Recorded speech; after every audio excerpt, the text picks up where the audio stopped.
Hey friends, welcome to the YouTube channel all about electronics. So in this video, we will learn about the SR flip-flop. So before we go ahead and look into this SR flip-flop, first of all let us understand why the flip-flops are preferred over the latches in the synchronous sequential circuits. Now the latch itself is basically the asynchronous memory element. But in the previous video, we have seen that this gated SR latch can be used as the synchronous memory element. And we have seen that if we apply the clock signal to this enable input of this gated SR latch, then it can be used as the synchronous memory element. But this latch will be the level sensitive to the clock level. That means whenever this clock signal is high, then it will respond to the input, and whenever it is low, then it will remain in the current state.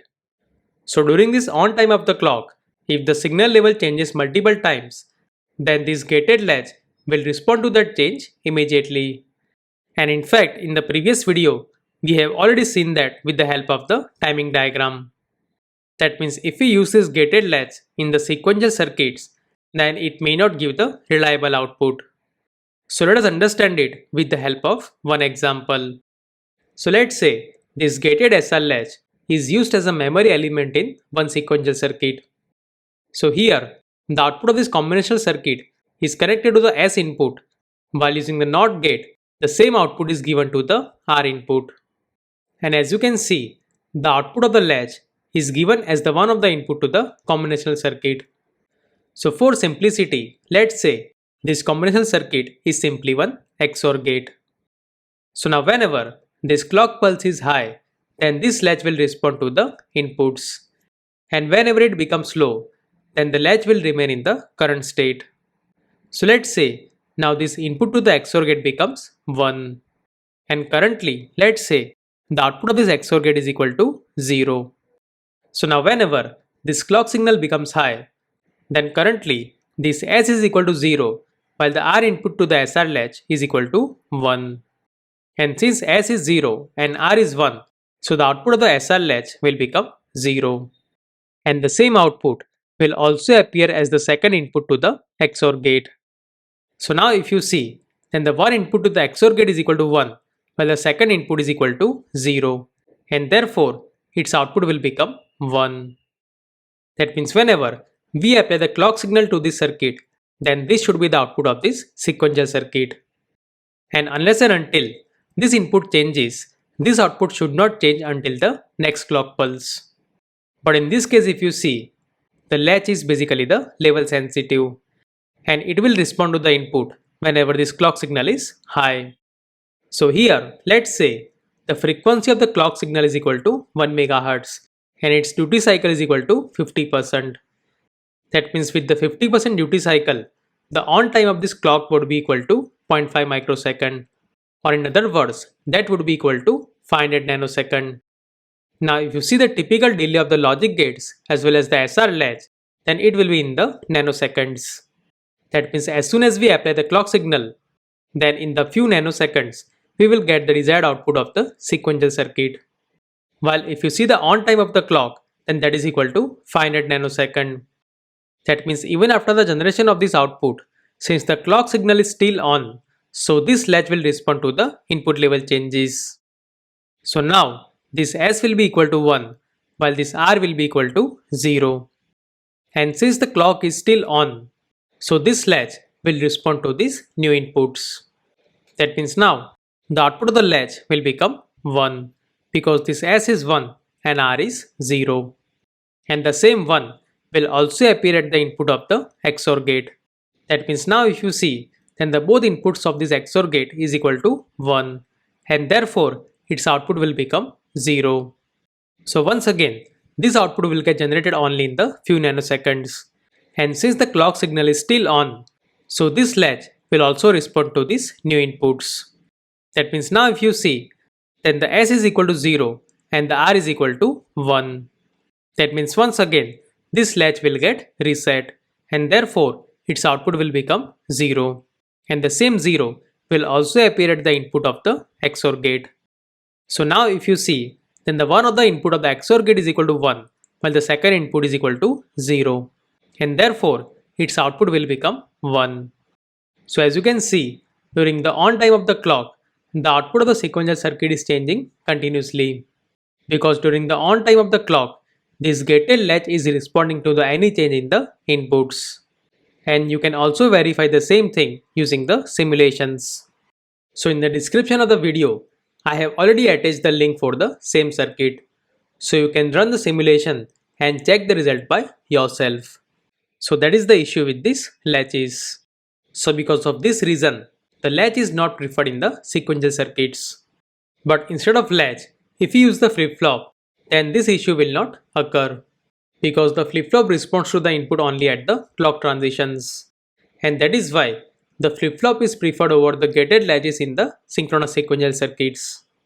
So now once we understood the importance of the flip-flop, so now let us talk about this SR flip-flop. So in the previous video, we have seen that just by adding the clock transition circuit to this gated SR latch, it can be converted into the SR flip-flop. That means with this clock transition circuit, the enable signal will be applied to the latch only at the clock transitions. And in this way, this circuit will work as the flip-flop. So this is the symbol of this SR flip-flop. So here, this small triangle indicates that it is basically the edge triggered flip-flop, and particularly it is the positive edge triggered flip-flop. That means it will respond to the inputs only at the rising edge of the clock. On the other hand, this is the symbol of this negative edge triggered flip-flop. So as you can see, there is a small bubble over here, and it indicates that this flip-flop will respond to the input only at the falling edges. So now, let us see the truth table of this SR flip-flop. So its truth table is very similar to the gated SR latch.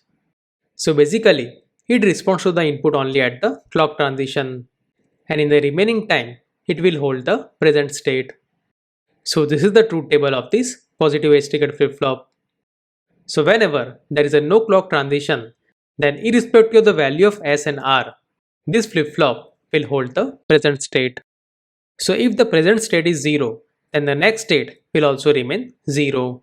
And if the present state is 1, then also the next state will remain same. That means whenever there is a no clock transition, then there is a no change in the flip-flop output. Now at the rising edge of the clock, if both inputs S and R are 0, then this SR flip-flop will maintain the current state. That means the next state of the flip-flop will be the same as the present state. Or in other words, there will be a no change in the output of the flip-flop. Now at the rising edge, if S is 0 and R is 1, then irrespective of the present state of the flip-flop will get reset. That means if the present state of the flip-flop is either 0 or 1, then in the next state, the output of the flip-flop will become 0. Similarly at the rising edge, if S is 1 and R is 0, then the flip-flop will get set. That means in that case, irrespective of the present state of the flip-flop, the next state will be equal to 1. And the last input condition, when both inputs S and R is equal to 1 is forbidden. Because for that input combination, the output of the flip-flop will become indeterminate. So if the flip-flop is designed using the NOR gates, then initially when both inputs are 1, then at the clock transition, this R dash and S dash will become 1. And therefore, both the outputs Q and Q bar will become 0. Because as you know, when any one of the input of the NOR gate is equal to 1, then its output will be equal to 0. That means in this case, both outputs will become 0. Now just after the rising edge, this flip-flop should retain its present state, right? But in this case, let us see what happens. So just after the clock transition, the output of these two AND gates will become 0. And therefore, these two inputs of the NOR gates will also become 0. Moreover, at the same time, these outputs will also appear at the input of the NOR gates. That means now if you see, then both inputs of the NOR gates will become 0. So now, depending on the propagation delay of these logic gates, any one of the logic gate will respond first. And depending on the propagation delay, the output of that particular logic gate will become high. So in that case, it is difficult to predict which output is high and which one is low. And therefore, for this input combination, the output state of the flip-flop is indeterminate. And therefore, while using this SR latch, this input combination should be avoided. Now in the previous video, through the timing diagram we have seen that how the gated SR latch behaves to the inputs S and R. So using the same input signals, let us see how this positive age triggered SR flip-flop will behave during the 3 clock cycles. So initially if you see, before the clock pulse arises, this Q output is equal to 0. Now at the rising edge of the clock, this S input is equal to 1, while this R input is equal to 0. And therefore, the flip-flop will get set and its output will become 1. And the output will remain in that state until the next rising edge. So in between the two rising edges, even if the input S and R changes, then also the flip-flop will not respond to it. That means up to the next clock transition, this Q output will remain high. Now at the second rising edge if you see, then this S input is equal to 0, while this R input is equal to 1. And therefore, the flip-flop will get reset to 0. And it will remain in that state until the next rising edge. So now at the next rising edge, this S input is equal to 0, while the R input is equal to 1. That means the output of the flip-flop will still remain 0. So if you see the output of the flip-flop for the 3 clock cycles, then this is how it will look like. Now instead of the positive age triggered flip-flop, if we have the negative age triggered SR flip-flop, then it will respond to the same inputs differently. So this is the truth table of the negative age triggered SR flip-flop. So as you can see, it is similar to the positive age triggered flip-flop. But now, it will respond to the inputs only at the falling edge of the clock. So now, let us see how this negative age triggered flip-flop will behave to the same SR inputs. So initially, here this output Q is equal to 0. So it will remain low until the first falling edge. So now at the first falling edge if you see, then both S and R inputs are 0. And therefore, the flip-flop will maintain its present state. That means the output Q will remain 0 until the next falling edge. And between the two falling edges, even if the S and R input changes, then also the flip-flop will not respond to that input changes. Now at the next falling edge if you see, then this S input is equal to 1, while this R input is equal to 0. That means now the flip-flop will get set to logic 1 and it will remain 1 until the next falling edge. So now at the next falling edge, both inputs S and R is equal to 0 and therefore the flip-flop will remain in the present state. That means in this case, the output Q will remain 1. So this is how the overall output of the flip-flop will look like. So that is all about the behavior of the positive and the negative age triggered SR flip-flops. So now, let us see the characteristic equation of this SR flip-flop. So this characteristic equation shows the next state of the flip-flop in terms of the present state of the flip-flop and the current inputs. That means it is the expression of the Qn plus 1 in terms of the Qn, S and R. So now, to find this characteristic equation, first of all let us write the all possibilities of the three variables.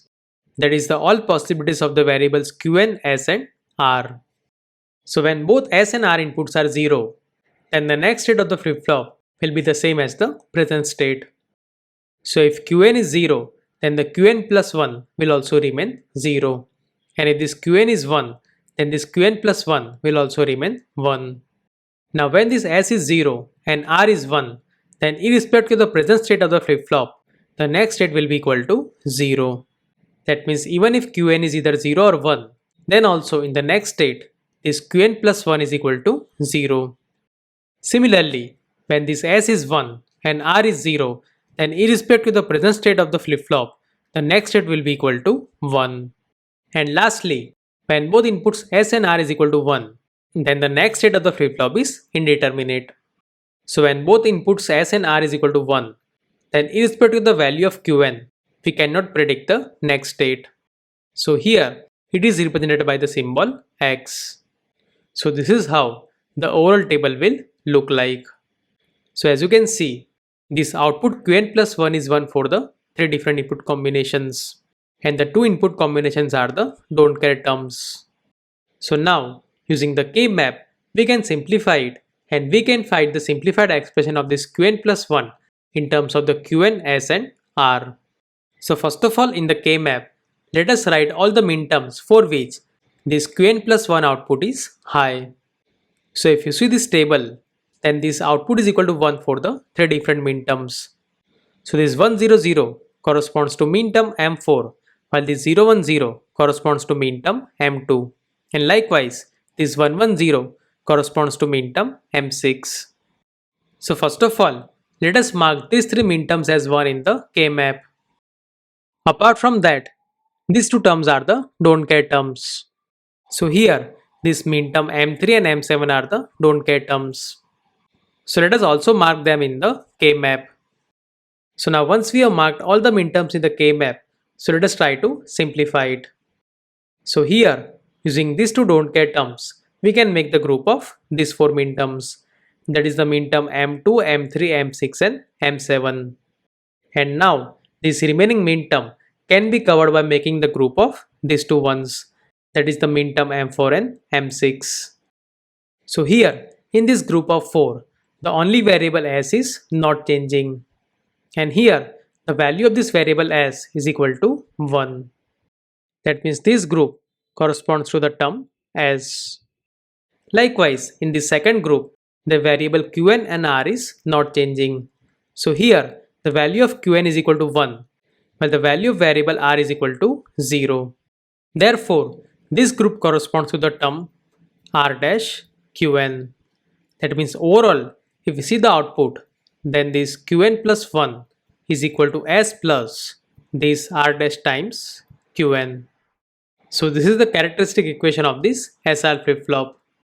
So this characteristic equation shows the characteristic of the flip-flop. So even if you don't know about the behavior of the flip-flop, then also just by using this characteristic equation, you can know the output of the flip-flop. So in this equation, if we just put the value of this S and R, then you can know the output of the flip-flop. So whenever both the inputs S and R is equal to 0, then this Qn plus 1 is same as the Qn. That means whenever this S is 0, then the first term will get eliminated. And whenever this R is 0, then the R dash will be equal to 1. Therefore, this Qn plus 1 is same as the Qn. Similarly, in the second case, when the value of S is 0 and R is 1, then this Qn plus 1 is equal to 0. Likewise, in the third case, when this S is 1 and R is 0, then this Qn plus 1 is equal to 1. And of course, this last input combination is forbidden, because for this input combination, the output of this SR flip-flop will be indeterminate. That means this input combination should be avoided. So this is the characteristic table and the characteristic equation of this SR flip-flop. Alright, so earlier we have seen that if we just use the pulse transition detection circuit with this gated SR latch, then it can be converted into the SR flip-flop. So now let us see how we can detect the clock transitions and how we can detect the rising and the falling edge of the clock. So using this very simple logic gate circuit, we can detect the rising edge. So let us see how. So here, this clock signal is applied to this logic circuit. And for a moment, let us just consider this single clock pulse. So this single clock pulse will be the input to this logic circuit. So now this NOT gate will invert this input. And ideally, we should get this output just after the NOT gate. But as you know, each logic gate has its own propagation delay.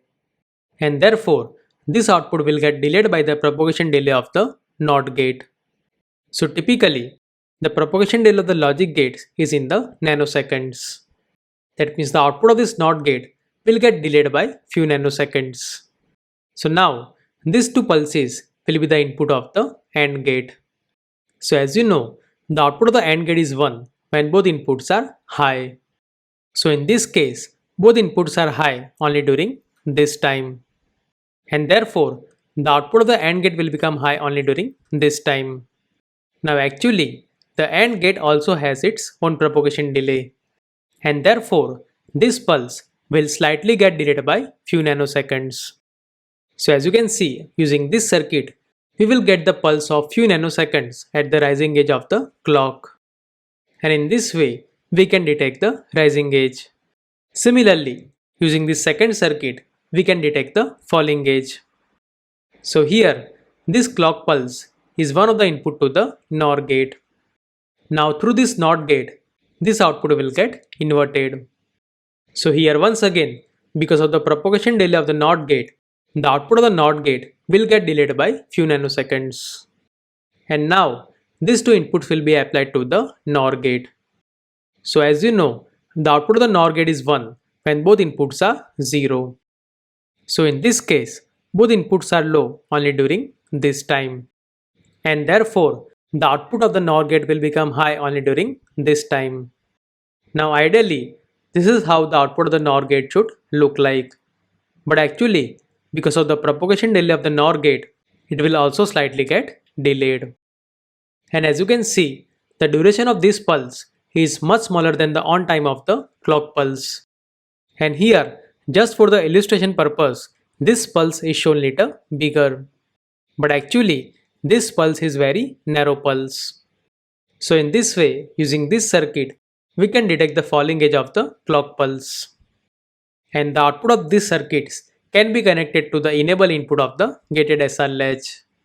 So now, with the help of this additional circuit, now this gated latch will get enabled only at the clock transition. So in this way, we can convert the gated SR latch into the SR flip-flop. Now to use this SR flip-flop in any other sequential circuit, we need to ensure that the both inputs of this SR flip-flop will not become 1 at the same time. Because as we have seen, when both inputs of the SR flip-flop is 1, then its output will become indeterminate. So by chance, in the sequential circuit, if both inputs of the SR flip-flop will become 1, then it is hard to predict the output of the sequential circuit. And that is why in these synchronous sequential circuits, this SR flip-flop is not preferred. And instead of this SR flip-flop, the other flip-flops like the D, JK and the T flip-flops are used. So in the next video, we will learn in detail about the D flip-flop. But I hope in this video, you understood about the SR flip-flop. So if you have any question or suggestion, then do let me know here in the comment section below. If you like this video, hit the like button and subscribe the channel for more such videos.